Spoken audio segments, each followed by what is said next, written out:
أعوذ بالله من الشيطان الرجيم بسم الله الرحمن الرحيم الحمد لله رب العالمين والصلاة والسلام على خير خلقه محمد وعلى آله الطيبين الطاهرين. Brothers and sisters, Assalamu alaikum wa rahmatullahi wa barakatuh. Last week we discussed the significance of brotherhood in Islam, and we quoted the Quranic references regarding how all believers are considered by Allah subhanahu wa ta'ala, by Islam, and by the advice from the Prophet Muhammad sallallahu alayhi wa alihi wasallam to behave exactly like the biological brothers and siblings. In this way, we said that there is a hadith from Imam Ali alayhi salam that tells us about how important it is to meet our commitments, our duties towards our brothers and sisters in faith. And in this hadith, the Imam alayhi salam said that there are 30 duties, 30 rights for our brother in faith, and of course 30 duties each one has towards others. A big list which covers every aspect of life.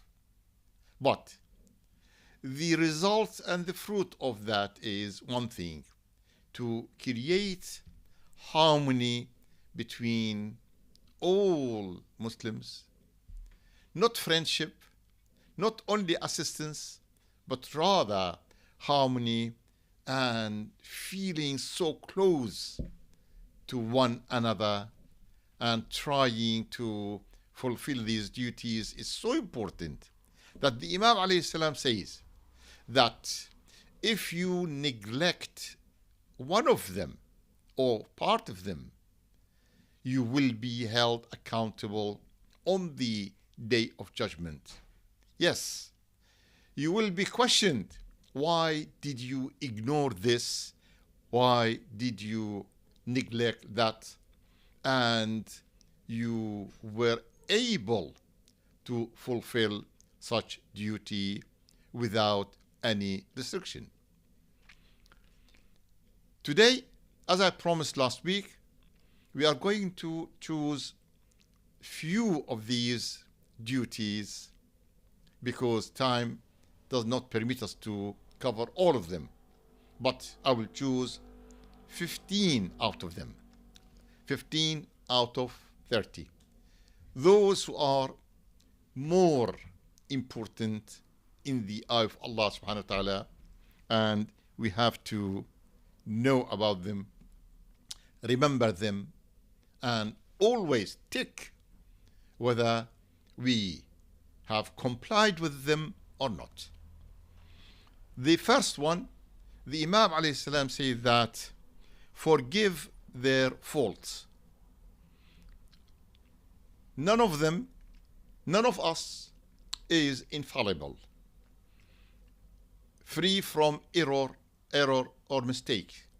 But when some people see any mistake, any fault, any shortcoming, they try to insist on that and remind their brothers in faith about it, while the Imam alayhi salam here tells us that to forgive their faults is very, very important. This sign for us as recognizing all those duties and meeting all of them. The second is to conceal their secrets. And This is very, very important, brothers and sisters. If I am told about a secret, about something which I entrusted, I requested to keep this secret, I have to shut my mouth without telling anyone about it. And it is interesting to say that if you tell someone, please don't tell anyone about it, something inside them pushes them to disclose it to someone else, and they put this comment, this condition. Oh, please, I'm going to tell you about a secret about this and that, but keep it for yourself. Don't talk about it. If you are not able to conceal the secret, how can you expect others to be observant or to really conceal, to keep silent? So, to forgive their faults, to conceal their secrets. And the third one, of course, accept their apology. Really, apologizing for any misconduct, for any wrong, for anything which is not suitable, especially regarding your family, the members of family, relatives, or even friends. So, when something happens and the person comes to request apology and tells us, please, I was wrong, please forgive me. This pardon, this accepting the apology is really a must. And that is the third one in the list of these duties that we are going to be held accountable on the day of judgment if we neglect them and don't pay attention to them. Now, defending them. This is the fourth one.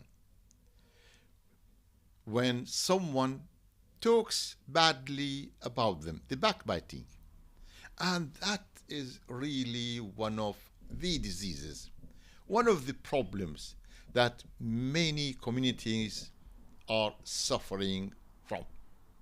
Yes, when you are sitting in a meeting, in a gathering, and this is regular, whether between your colleagues or your relatives or just friends, they start backbiting someone, and this backbiting is considered to the Quran to be similar to eating from the flesh of someone who is dead, but that someone is your brother. So, of course, if someone tells you about how heinous, how bad is backbiting, talking bad in the absence of someone, the absence of someone talking bad about him, this is ghiba. And in many hadith, it is really, the punishment for that mentioned in the Quran, in the hadith, is worse than many other sins. So, when you are listening to such backbiting, someone offending that brother or sister in faith, don't keep silent. Defend them. Say, first of all, you might be wrong. Are you sure about this? But even though, so let's see whether this is true or it is just something which is rumors without any basis. So, this fourth one, defending them when someone backbites and offends them.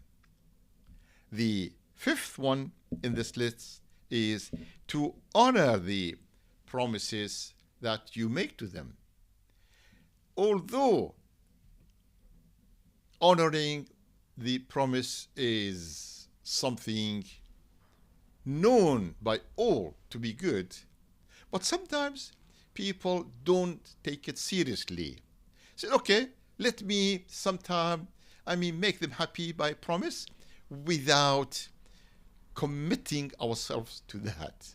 So it is only just something verbally said without having a good intention about it. No, Islam does not accept thus thing, because the believer, when promises someone to do something, promises to assist or to do something in opening new doors for them, so this becomes a duty to fulfill it. Otherwise, it is dishonesty and it is not acceptable. So, if you promise someone to lend them money at the time they need it, and you are able to do so, but when it comes the time to fulfill this, you try to make excuses. No, this is not acceptable. Now, we move to sixth one. Indeed, sixth and seventh are related to someone who is dead or someone who is ill. Visiting your brother in faith when they are ill, they fall ill. This is to wish them full recovery and going to visit them even for a short period. Really going there even with bunch of flowers or even just with a smiling and reciting dua for them. These are something very, very important when you visit your brothers in faith at the time of their ailment. But the other one, just to attend their funeral when they pass away. So both of them are visiting at the time of ailment and attending their funeral are the rights. Their rights, and it is your duty to do and fulfill these obligations there. Later on, we see another one is accepting their invitation. So they invite you for a party, for a wedding, no, to any other occasion. So when you accept their invitation, it is for itself something admirable.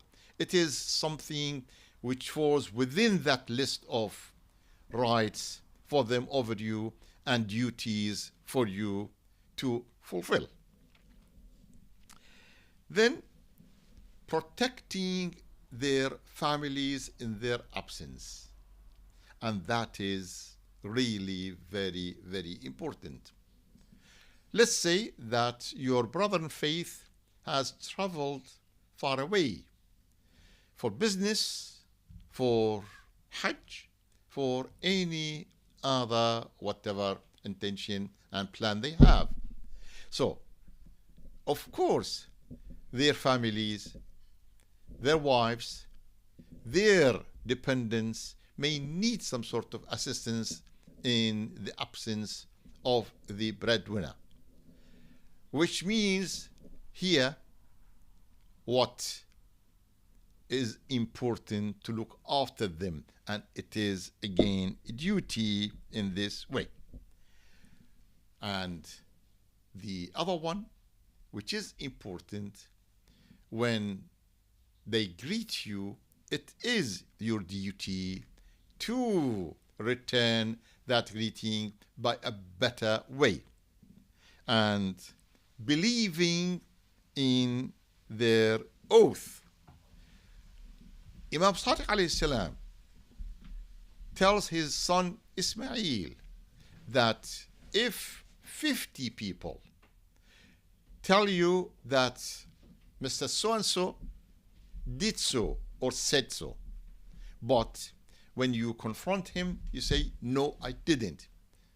So Imam Sadiq alayhi salam tells his son Ismail that believe him and don't pay attention to even those 50 people who say that he said it or did it.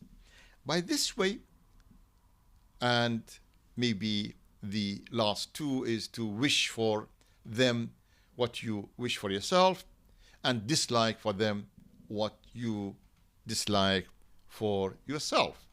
Brothers and sisters, this is only a list of 15 duties out of those 30s, out of those 30 rights that every and each believer has over you. And it is your duty to think of them, to respect them, to fulfill them, to comply with them. If anyone neglects, ignores, according to the words of Imam Ali alayhi salam, they will be held accountable for such negligence. And we ask Allah subhanahu wa ta'ala to enable us to always walk on the right path, and know our duties and fulfill them. Wassalamu alaikum wa rahmatullahi wa barakatuh.